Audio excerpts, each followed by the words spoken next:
Is this Valentine? Here. What is it? It's actually just my house.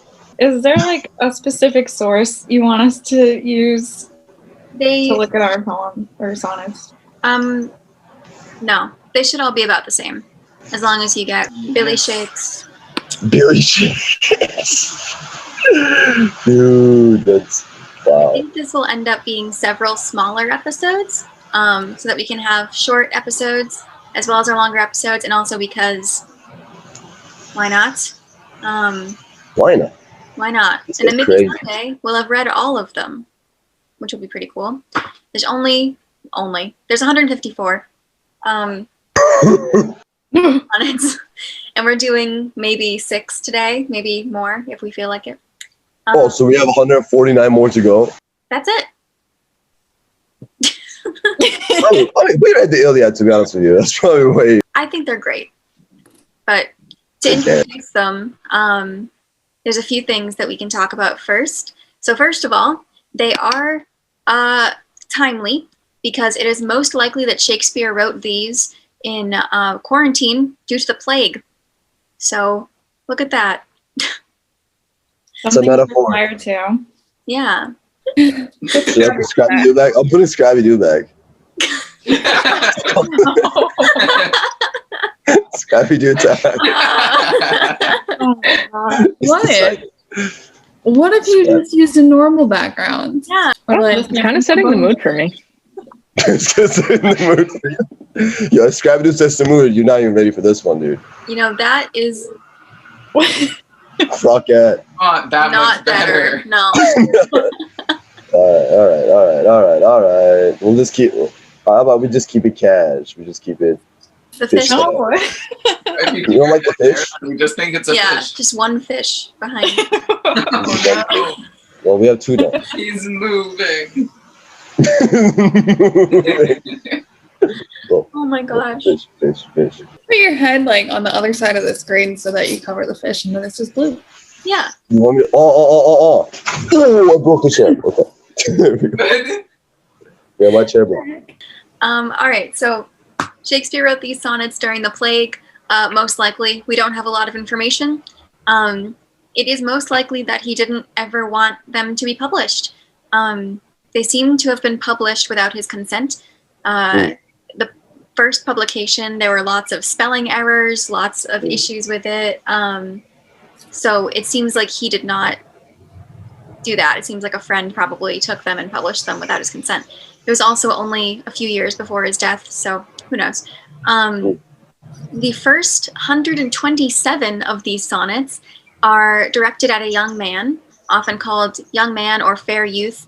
There is quite a scholarly debate over who this young man is.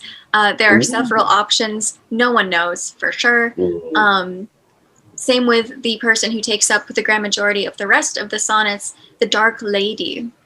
There are a few more options as to who she may be.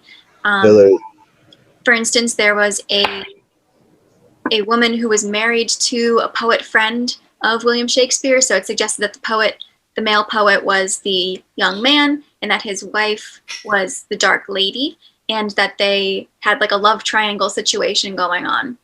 That's cool. And that is likely. There was also like a well-known London prostitute named Lucy Negro, and so Negro might have been dark, like it could have been a pun on her last name, which means black, or it could have been a person with darker complexion, but we just don't know. But we don't know. Anyway, her name's the Dark Lady, as far as we're concerned, and Fair Youth. And there's 2 poems at the end that are based on Greek mythology that he just threw on in there for fun. The poems toward the Fair Youth are more spiritually romantic and less sexual. The poems toward the Dark Lady are more sexual. However, the poems toward the Fair Youth are more loving, and it seems more like a true love, like a positive love, not necessarily reciprocated love, but a love, whereas the poems toward the Dark Lady are more like lust and temptation and dark. It's not very healthy. Yeah. The other thing is that sonnets, as you probably taught, are 14 lines and iambic pentameter, and none of that matters, so don't think about it. If you think too hard about the sonnet as a form, you will not understand the sonnet as a piece of literature. You just have to like not think about the rhymes, don't think about the rhythm, don't think about anything except the words that you're reading, and that will actually help it make sense. But like, is it really a poem if it doesn't rhyme? Like, yes, but that's something else. So yeah, it is Shakespeare. It's our first time doing Shakespeare on the podcast, which is wild that it's taken this long, actually. He's a little confusing, but don't stress. We'll be fine. And finally, don't pause to breathe at the end of the line. Only pause to breathe at the end of punctuation. So if you reach a comma or a period, that's where you can pause. That will make more sense when we start reading. oh, well, cool. Okay. Oh, So- a lot of punctuation there. Wow. We're going to go through chronologically. So I think the earliest one is Darian Gosh. Okay. with 18. Sonnet 18. I felt like it was the most classic Oh, yes. when I picked it. You were the most classic. You were the most chill. Shall I compare thee to a summer's day? Oh, yo. See? Recognition right away. Like compare these for summer's day, hot and sweaty. And so this one is in the Fair Youth saga. And I say, like, it's a story. So it, like, starts at point one, whatever. It starts at point A and then goes through, like, a whole relationship with the Fair Youth. The first, like, 10 poems are all about Shakespeare trying to get the fair youth to have children so that his beauty will live on after he dies. And the fair youth seems to keep like saying no to that he's having a good time enjoying his youth. And Shakespeare is like, no, you have to like do something, you know, have a child so that your beauty can live on. And then it kind of changes to, if you won't have a child, I will write you into eternity with my poetry. And he does that for a little while, describing how beautiful he is and how wonderful he is. Shall I compare thee to a summer's day? Falls into that part. So it's like, I'm going to make sure that you live on throughout my verse if you're not going to have children. Cute. Very cute. I feel like if I'd known how gay Shakespeare was in high school, I would have enjoyed Shakespeare a lot more. Yeah.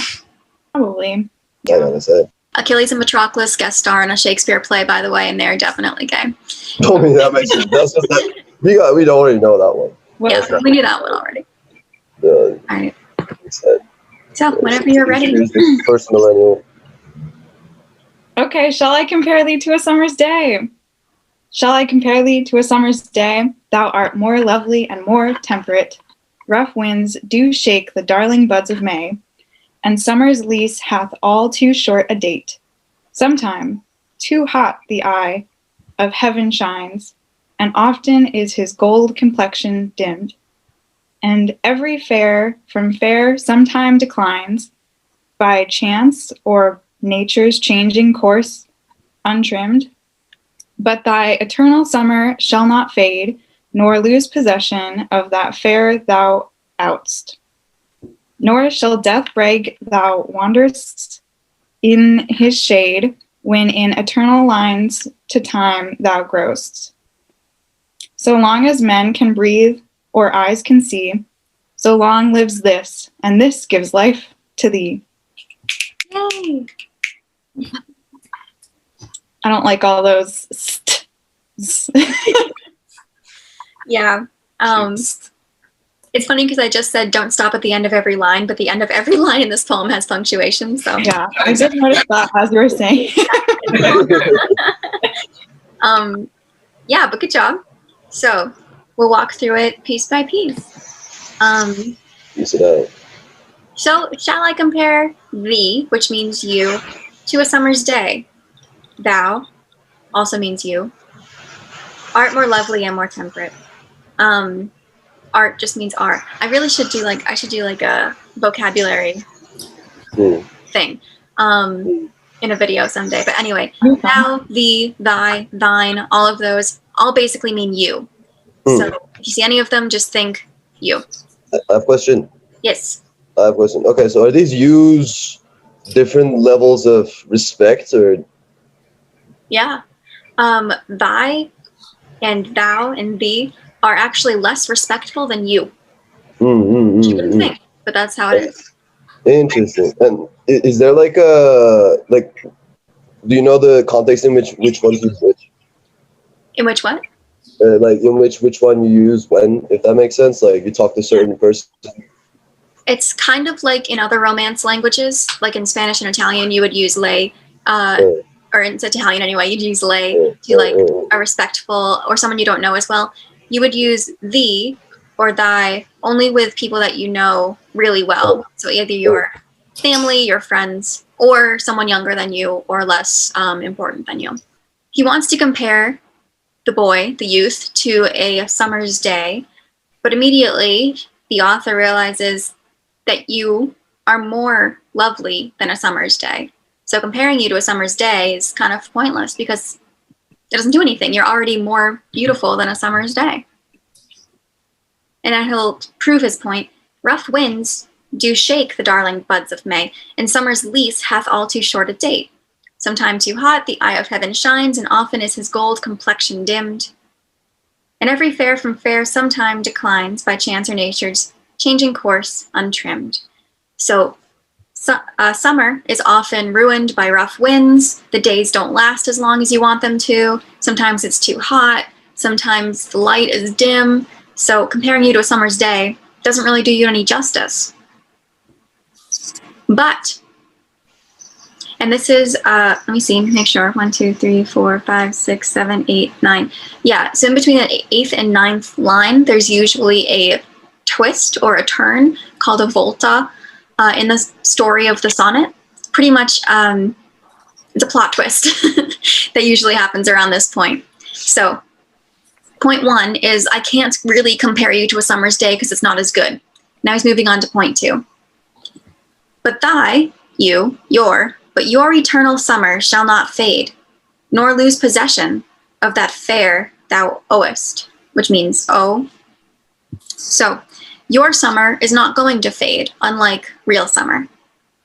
Nor shall death brag thou wanderest in his shade, when in eternal lines to time thou growest. So death can't claim you as his own when you are living forever in lines of poetry, or genetic lines of succession. So you will live on even after death in my poetry, or if you have kids like I've been telling you to do for the past 17 sonnets in your children. And you will live forever in these ways so long as men can breathe or eyes can see. So long lives this, and this poem gives life to thee. Sweet. So sweet. So sweet. And it's true, which I love about these kinds of poems, the ones that focus on, I will write you into eternity, because as far as we are in the timeline, it's worked. We remember him, not in name or anything he did, but we at least remember him as a person that impacted Shakespeare's life. And he's living on forever.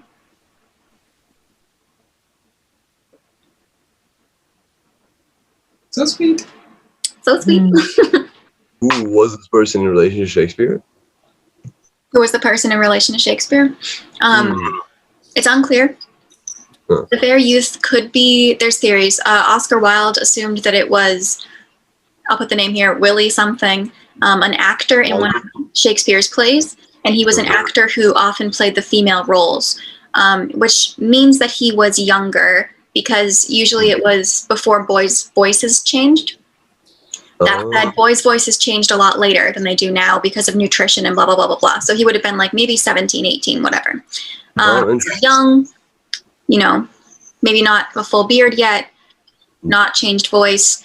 That could be why he refers to him as a fair youth or a boy, as opposed to like a man. So that's one theory, is that he was a male actor. Another theory is that it was just one of Shakespeare's friends, one of the poets that were around at the time. And then there's a few other who were like in a relationship with the woman who they suspect is the Dark Lady who comes in later in the story. Ooh. We don't know for sure. Okay, that's cool. And was this like similar to, remember when we talked about Patroclus and Achilles having some kind of like mentor kind of relationship? That wouldn't have been around anymore. Odds are it was either, the thing that was more popular at the time was courtly love. And this kind of love is, the most famous example is Lancelot and Guinevere in King Arthur myths. And so King Arthur is married to Guinevere, but Lancelot loves Guinevere. And that is seen as a more pure and perfect and romantic love because they can never be together and ruin it and break each other's hearts. They just have to love each other from afar, and that spark of honeymoon phase love goes on forever. That's what Shakespeare is probably feeling for the fair youth, this courtly love that was really popular at the time. It was like his first crush. Yeah, kind of. But it's like all the more tragic because they can never be together. Oh, they can't be together? That's courtly love. In this one, it's that they do at least sleep together. It wasn't exactly cool to be gay at the time. As good friends, they slept together? Yeah. Oh, very close friends, right? On the topic, party. yeah. Yeah, I mean, it wasn't cool. Some literary critics who are less smart will say things that like, oh, men had closer like relationships and like they could be more physical than they were today. So it seems like it's gay, but it's not. And I was like, even if that's true, there's no way. So no. They were roommates. Dozens of poems about a man that you're just bros with. Just bros. No. It's my bro. Doesn't have the same tune to it. I like that. Yeah, it's the same thing as Achilles and Patroclus. It's like they could just be friends, but it makes a lot more sense for them to be in love. And Honestly. you just want to, usually in literature, just pick the thing that makes the most sense. Because that's usually the correct answer. So that's what I'm going for.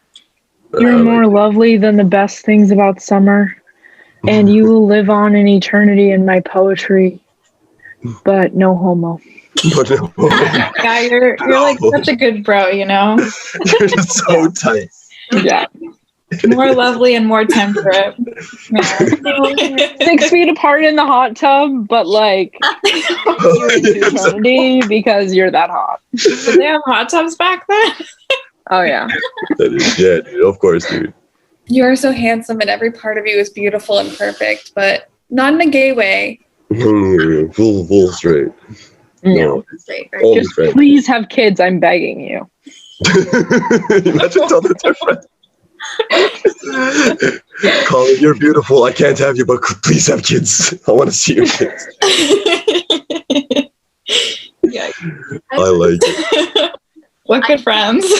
We're such good friends. I want you to have kids. If they're trying to hide an affair, it would be easier to do so if the young man wasn't obviously single and uninterested in women. I like that. There's some Achilles vibes in this kid, dude. All right. Any more thoughts on Summer's Day? Loved it. 10 out of 10. Good friendship. Good. Yeah, Shakespeare's right. Summer sucks. I was gonna say, it's not that nice. Yeah, I gotta say, I'd shoot for like maybe like a middle spring, more like May 20th kind of vibes.